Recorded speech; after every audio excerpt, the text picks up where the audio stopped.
Hello everyone, welcome back. So this is chapter 4 of Beehive book. Name of the chapter is A Truly Beautiful Mind. This is chapter 2.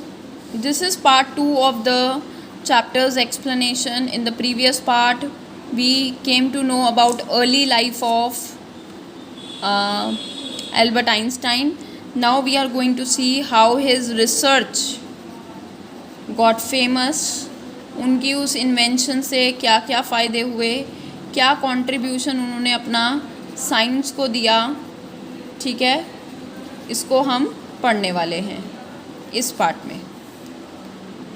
While Einstein was solving the most difficult problems in physics, physics के वो रहस्य solve करने में लगे हुए थे. उनकी private life क्या थी? अनरावलिंग मतलब अनकंट्रोलेबल हो गई थी और फेल होना स्टार्ट हो गई थी. ठीक है, कुछ प्रॉब्लम्स आनी स्टार्ट हो गई थी. Albert had wanted to marry Mileva. Albert हमेशा मिलेवा से शादी करना चाहते थे, but right after finishing his studies. But जब उनकी मम्मी को पता चला तो वो बिल्कुल अगेंस्ट थी. क्यों?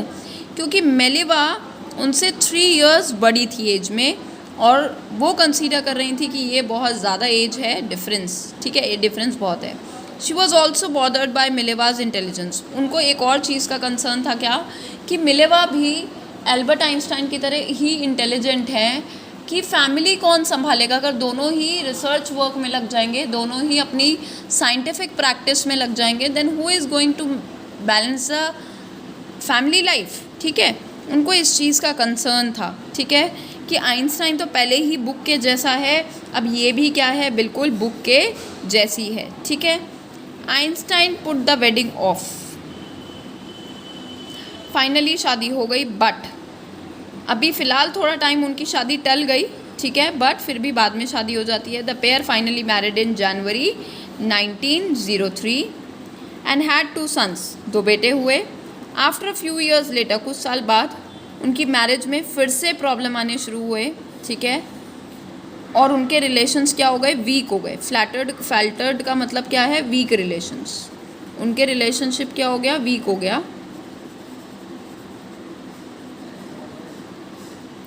Mileva meanwhile was losing her intellectual ambition. और यहाँ पे फैमिली लाइफ में बाउंड होने की वजह से वो क्या हो गई थी? उनकी जो इंटेलेक्चुअल लेवल था, जो इंटेलिजेंस लेवल था, वो धीरे धीरे कम हो गए. एम्बिशियस कम हो गई वो. जैसे वो साइंस को लेकर, अपने वर्क को लेकर बहुत ज़्यादा एंथुजियास्टिक रहती थी, पर वो उससे क्या हो गई? काफ़ी कम उनका लेवल हुआ. And becoming an unhappy house wife. और हाउस वाइफ की तरह, एक नॉर्मल हाउस वाइफ की तरह अनहैप्पी रहने लगी. After years of constant fighting, काफ़ी साल उनका लड़ाई झगड़ा होता रहा, तो फाइनली कपल की डाइवोर्स हो जाता है in 1919. That means after 16 years. Einstein married his cousin Elsa in the same year. उसी ईयर इन्होंने अपनी कज़न से शादी की. So there is a part, ये दिखाता है कि उनकी लाइफ में कुछ ब्रेक आया, पर सीधा वो ब्रेक हमें कहाँ लेके जा रहा है? उनकी रिसर्च पेपर की तरफ. ठीक है, Einstein's new personal chapter coincided with his rise to world fame. तो उनका पर्सनल चैप्टर जो था वो कोइंसाइड करता है, ओवरलैप करता है. ठीक है, किसके साथ? उनके वर्ल्ड फेमस होने के पीछे. ठीक है, इन 1915. ठीक है, उन्होंने पब्लिश करवाया अपना जो पेपर, जो रिसर्च वर्क था. उस रिसर्च वर्क किसके ऊपर था? जनरल थ्योरी ऑफ रिलेटिविटी, जिसने ग्रेविटी का असली मतलब दिया. ग्रेविटी के बारे में डिस्कवर किसने किया था? न्यूटन ने, जब एप्पल उनके सर पे गिरा था. ठीक है, बट ग्रेविटी के ऊपर फर्दर उन्होंने इंटरप्रिटेशंस दिए, रिसर्च की अपनी. An eclipse of the sun in 1919. Eclipse क्या होता है? सूर्य ग्रहण. इक्लिप्स ऑफ सन का मतलब क्या है? सूर्य ग्रहण एक होना था, जिसको उन्होंने बिल्कुल एक्यूरेटली कैलकुलेट करके बता दिया कि इस दिन इतने टाइम पर क्या होने वाला है? सोलर एक्लिप्स होने वाला है. Einstein had calculated in advance कि कितनी लाइट कुछ स्टार्स से आने वाली है, डिफ्लेक्ट कितनी होने वाली है, और सन की ग्रेविटेशनल फील्ड पे क्या असर पड़ेगा, किस दिन, किसकी वजह से? एक्लिप्स की वजह से. न्यूज़पेपर में वो चीज़ फैल गई, किसके नाम से? अ साइंटिफिक रेवोल्यूशन के नाम से. ये वो फेज़ है जिस टाइम सेकेंड वर्ल्ड वॉर चल रहा था, ठीक है, सॉरी फर्स्ट वर्ल्ड वॉर चल रहा था, ये वो वाला फेज़ है।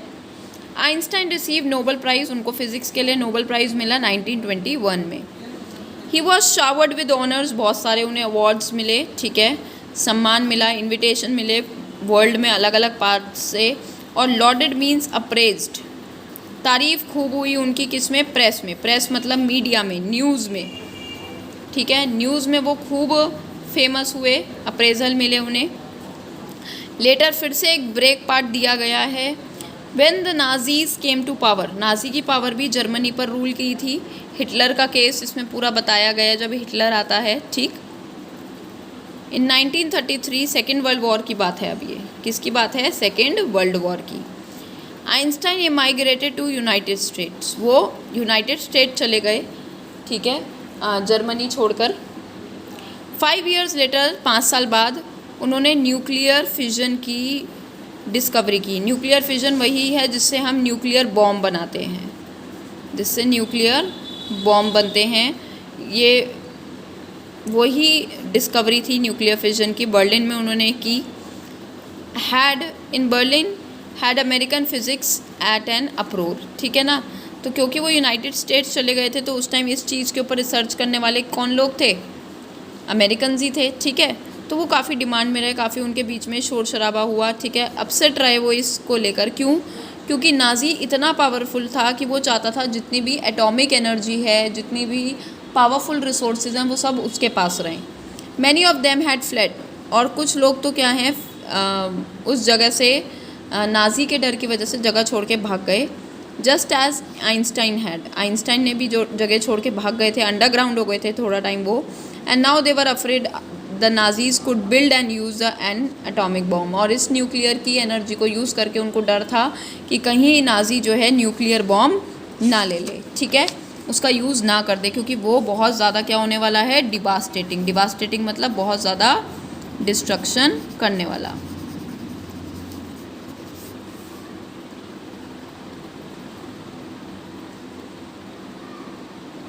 At the urging of a colleague, एक कलीग के रिक्वेस्ट करने पर आइंस्टाइन ने लेटर लिखा अमेरिकन प्रेसिडेंट को, फ्रैंकलिन डी रूजवेल्ट को, 2 अगस्त को।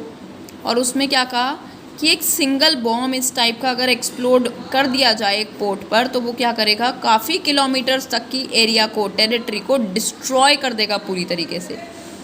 उन्होंने वार्निंग दी, पर उनकी इस बात का कोई असर नहीं हुआ। अमेरिका ने क्या करा, एटॉमिक बॉम्ब बनाए सीक्रेट प्रोजेक्ट के अंडर और ड्रॉप कर दिए। ये जो टेस्टिंग हुई थी, बेसिकली तो ये टेस्टिंग के तौर पे था, बट क्या हुआ अल्टीमेटली, बहुत ज़्यादा डिस्ट्रक्शन हुआ। हिरोशिमा और नागासाकी में, आपने आज भी सुना होगा कि ये 2 जगहें ऐसी हैं जहाँ पे एटॉमिक बॉम्ब की रेडिएशंस इतनी ज़्यादा हैं, इतनी ज़्यादा हैं कि आज भी यहाँ पर जो बच्चे बॉर्न होते हैं, जापान में है ये जगह, वो आज भी क्या होते हैं, किसी ना किसी तरीके से डिफेक्टेड होते हैं। क्यों? क्योंकि न्यूक्लियर पावर की एटॉमिक रेडिएशन जो हैं वो इतनी ज़्यादा इम्पैक्ट कर चुकी हैं कि कुछ जनरेशन्स तक उनका वो इम्पैक्ट, न्यूक्लियर पावर का इम्पैक्ट आज भी उनकी बॉडीज़ में देखा जाता है, ठीक है।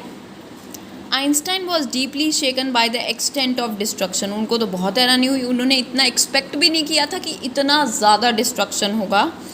This time he wrote a massive public missive to the United Nation, ठीक है, एक लेटर लिखा, स्पेशल ऑफिशियल लेटर लिखा यूनाइटेड नेशंस को।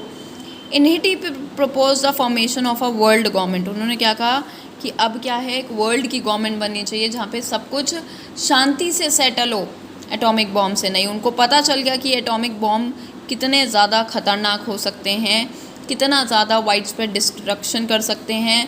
आइंस्टाइन की कोई भी वाइड स्प्रेड डिस्ट्रक्शन करने की इंटेंशन नहीं थी, पर अनजाने में हो गया, इसलिए वो आगे नहीं चाहते थे कि किसी भी तरीके से कोई भी वॉर्स हों, ज़्यादा वॉर्स हों।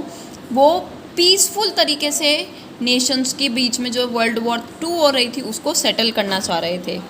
Unlike the letter to Roosevelt, this one made no impact, ठीक है, रूजवेल्ट के लेटर की तरह इसका भी ज़्यादा इम्पैक्ट नहीं आया। But over the next decade, अगले 10 साल में, डेकेड क्या होता है, 10 साल का period, Einstein got ever more interested, उनका इंटरेस्ट किस में जाग गया, पॉलिटिक्स में। एजिटेटिंग फॉर एन एंड, और उन्होंने सबको उकसाना शुरू कर दिया किसकी तरफ, to end to the arms buildup. Arms buildup मतलब जितनी आर्मी खड़ी करी जा रही है, वॉर खड़े किए जा रहे हैं एक दूसरे के खिलाफ, उनको बंद कर देना चाहिए।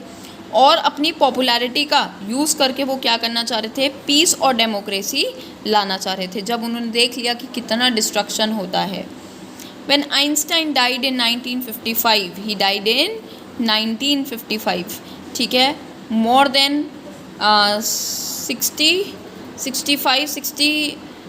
66 ईयर्स हो चुके हैं उनकी डेथ को, 65 नहीं 71 ईयर्स हो चुके हैं। और वो उनकी डेथ कब हुई, 76 की एज के जब वो थे। पर आज भी उनका कंट्रीब्यूशन, उन्होंने जो साइंस में चीज़ें लाई हैं, जो उन्होंने रिसर्च की है, डिस्कवरी की है, वो आज भी बच्चे पढ़ते हैं, ठीक है, पढ़ते हैं। और आज उन्होंने फ्यूचर के बारे में हमारी साइंटिफिक रिसर्च, हर कंट्री की साइंटिफिक रिसर्च इतनी बड़ी कर दी है, इतनी ब्रॉडन कर दी है कि आज भी उनकी रिसर्च को समझा जाता है, पढ़ा जाता है। इसलिए उन्हें विजनरी भी बोला गया, वर्ल्ड सिटीज़न भी बोला गया। क्यों? क्योंकि उन्होंने शांति इस्टेब्लिश करने में हेल्प की थी, पीस और वॉर्स को ख़त्म करने की, पीस को सेटल करने की और वॉर को ख़त्म करने की तरफ उन्होंने एक स्टेप बढ़ाया था। और ये तो छोड़ो, साइंटिफिक जीनियस भी वो रहे, ठीक है। And this is how the chapter ends. I hope you understood. Once go through the entire chapter for your better understanding. Thank you all of you and bye bye.